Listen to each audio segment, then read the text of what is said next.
നമസ്കാരം. മഹാരാഷ്ട്രയിൽ അതീവ ഖേദകരമായ അവസ്ഥയാണ് ബി.ജെ.പിക്കുള്ളത്. ശിവസേനയുമായി കൈകോർക്കാൻ ശ്രമിച്ച ശ്രമങ്ങളൊക്കെ പാടെ പരാജയപ്പെടുന്ന അതീവ ദാരുണമായിട്ടുള്ള ഒരവസ്ഥയാണ് കാണാൻ വേണ്ടി സാധിക്കുന്നുള്ളത്.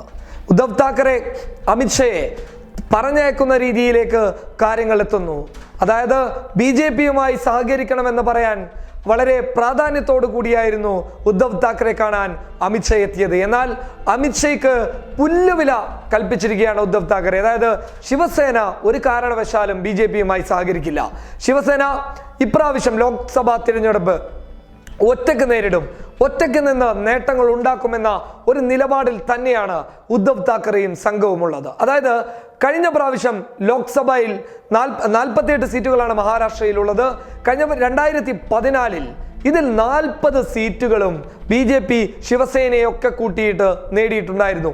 എന്നാൽ ബി.ജെ.പിക്ക് അകത്ത് തന്നെ ഒരു സർവേ വന്നു. ആ സർവേ ഫലങ്ങളാണ് ബി.ജെ.പിയെ ആകെ വിറപ്പിച്ചിരിക്കുന്നത്. അതായത് ബി.ജെ.പിയുടെ കണക്ക് കൂട്ടലുകൾ ശിവസേന ഒന്നിച്ചു നിന്നില്ലെങ്കിൽ 18 or 20 സീറ്റിൽ ബി.ജെ.പി ഒതുങ്ങിപ്പോകും. കഴിഞ്ഞ പ്രാവശ്യം 48 സീറ്റ് ഉണ്ടായിരുന്നു.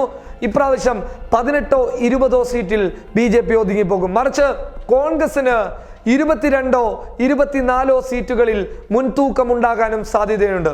എന്നാൽ ഒറ്റയ്ക്ക് മത്സരിക്കുന്ന ശിവസേനയ്ക്ക് നേട്ടമുണ്ടാകില്ല എന്ന ഒരു കണക്കുകൂട്ടലും ബി.ജെ.പിക്കകത്തുണ്ടെങ്കിലും ശിവസേനയെ തള്ളിപ്പറഞ്ഞ് അവരെ ഒറ്റപ്പെടുത്തി അവരെ മാറ്റി നിർത്തി തിരഞ്ഞെടുപ്പിനെ നേരിടുന്നത് തക്കതായിട്ടുള്ള ഒരു ലക്ഷ്യമായി കാണാൻ ബി.ജെ.പി തയ്യാറല്ല. മറിച്ച് അവരെ ഒന്നിച്ചു കൂട്ടി പ്രചരണങ്ങളൊക്കെ ഒന്നിച്ചു ചെയ്ത് കഴിഞ്ഞ പ്രാവശ്യത്തേക്കാൾ, അതായത് 48 ഒരു 44 സീറ്റെങ്കിലും പിടിച്ചെടുക്കാനുള്ള ഒരു ശ്രമം ഉണ്ടാക്കാൻ എന്ന ലക്ഷ്യത്തോടെയാണ് അമിത്ഷാ ഉദ്ധവ് താക്കറെ കാണാൻ വേണ്ടി പോയത്. എന്നാൽ ഉദ്ധവ് താക്കറെ അമിത്ഷായുടെ തീരുമാനങ്ങളെ അല്ലെങ്കിൽ ഒന്നിച്ചുള്ള നീക്കങ്ങളെ അതൊന്നും വേണ്ട, നിങ്ങൾ ഒറ്റയ്ക്ക് മത്സരിച്ചോളൂ എന്ന് പറഞ്ഞ് തിരിച്ചയക്കുന്ന ഒരു സാഹചര്യം കാണാൻ സാധിച്ചു.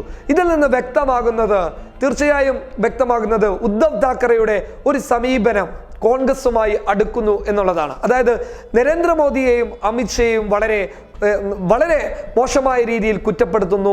രാഹുൽ ഗാന്ധിയെ പുകഴ്ത്തി പറയുന്നു, രാഹുൽ ഗാന്ധിയുടെ നേട്ടങ്ങളെക്കുറിച്ച് പറയുന്നു. പല പ്രസംഗവേദിയിൽ കോൺഗ്രസിന്റെ പുതിയ നിലപാടുകളോട് യോജിച്ചു പോകാൻ പറ്റുമെന്ന ഒരു സാഹചര്യത്തോടു കൂടി പ്രസംഗിക്കുന്നു. അത്തരം കാര്യങ്ങൾ നിരന്തരം പ്രസംഗിക്കുന്നു. എന്നാൽ ബി.ജെ.പിയെ മാറ്റി നിർത്തുന്നു. ഇതൊക്കെ കാണുമ്പോൾ പൊതുസമൂഹത്തിൽ അല്ലെങ്കിൽ മാധ്യമങ്ങളുടെ കാഴ്ചപ്പാടിൽ ശിവസേന ഒറ്റയ്ക്ക് മത്സരിക്കും, അല്ലെങ്കിൽ കോൺഗ്രസിനോടൊപ്പം നിൽക്കും. ഇനി കോൺഗ്രസിനോടൊപ്പം നിന്നില്ലെങ്കിൽ തന്നെ ഒറ്റയ്ക്ക് മത്സരിക്കും. ഇത് നേട്ടമുണ്ടാക്കാൻ സാധിക്കുമോ എന്നുള്ള ഒരു കാര്യം അവിടെ ചോദ്യചിഹ്നം തന്നെയാണ്. എന്നാലും ബി.ജെ.പിയോടൊപ്പം പോവില്ല. പക്ഷെ ബി.ജെ.പി ഇപ്പോൾ അവസാനം ശിവസേനയുടെ കാല് പിടിക്കാൻ തയ്യാറായി നിൽക്കുകയാണ്.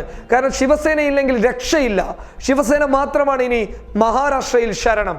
അതിനുവേണ്ടി എന്തും ചെയ്യാൻ തയ്യാറാണ്. ശിവസേന ചോദിക്കുന്നത് എന്തും നൽകാൻ ബി.ജെ.പി തയ്യാറാവും. കാരണം NDAയിൽ നിന്ന് സഖ്യകക്ഷികളൊക്കെ ഒഴിഞ്ഞ് UPAയിലേക്ക് പോകുന്ന സാഹചര്യത്തിൽ ശിവസേനയെങ്കിലും പിടിച്ചു നിർത്താൻ ബി.ജെ.പിക്ക് സാധിച്ചില്ലെങ്കിൽ അത് ഏറ്റവും വലിയ നാണക്കേടാവും, ഏറ്റവും വലിയ പരാജയമാവും. മഹാരാഷ്ട്രയെ സംബന്ധിച്ചിടത്തോളം വലിയ തിരിച്ചടി നേരിട്ടാൽ അത് ഒരിക്കലും ചരിത്രത്തിൽ മായ്ക്കാൻ പറ്റാത്ത രീതിയിലുള്ള ഒരു തിരിച്ചടിയായി അത് മാറും. ഒപ്പം പറയുന്നത് 15 വർഷക്കാലം വാണിരുന്ന ഛത്തീസ്ഗഡിലെയും മധ്യപ്രദേശിലെയും ഒക്കെ തിരിച്ചടികൾക്ക് ഒരു പരിധി വരാത്ത സമയത്തിൽ മഹാരാഷ്ട്ര ഒരു വലിയ തിരിച്ചടി നൽകുന്ന സൂചനകൾ നൽകുമ്പോൾ അത് പരിഹരിച്ച് ശിവസേനയെ ഒന്നിച്ചു കൂട്ടി മുന്നോട്ട് പോകാൻ അവരെന്തും ചെയ്യും. പക്ഷേ അമിത്ഷയ്ക്ക് പുല്ലുവില കൽപ്പിച്ചിരിക്കുന്നു എന്ന് വേണം പറയാൻ. നേരത്തെ ചാണക്യ തന്ത്രജ്ഞനായിരുന്ന അമിത്ഷാ, അതായത് കർണാടകയിലെ തിരഞ്ഞെടുപ്പിൽ പോകുമ്പോൾ ഇന്ത്യ ഒട്ടാകെ വീക്ഷിക്കുന്ന ഒരു നേതാവായിരുന്നു അമിത്ഷാ. പക്ഷേ തിരഞ്ഞെടുപ്പുകളിലൊക്കെയുള്ള പരാജയങ്ങൾ കഴിഞ്ഞപ്പോൾ അമിത്ഷയ്ക്ക് ഒരു പുല്ലുവില നൽകുകയാണ്. നേരെ മറിച്ച് ഇപ്പോൾ നിലവിൽ രാഹുലിലേക്ക് ശ്രദ്ധ കേന്ദ്രീകരിക്കുന്ന സമയത്ത് ഉദ്ധവ് താക്കറെയും ചെയ്തിരിക്കുന്നത് തന്നെയാണ് അമിത്ഷയോട് പോകാൻ പറയുന്ന ഒരു സാഹചര്യം കാണിക്കുന്നു. ഒരു കാര്യം വ്യക്തമാണ്, മഹാരാഷ്ട്രയിലെ ലോക്സഭാ സീറ്റുകൾ ബി.ജെ.പിക്ക് നിർണായകം തന്നെയാണ്. അതിന് ശിവസേനയെ കൂട്ടിപ്പിടിച്ചേ മതിയാകും. News desk public Kerala.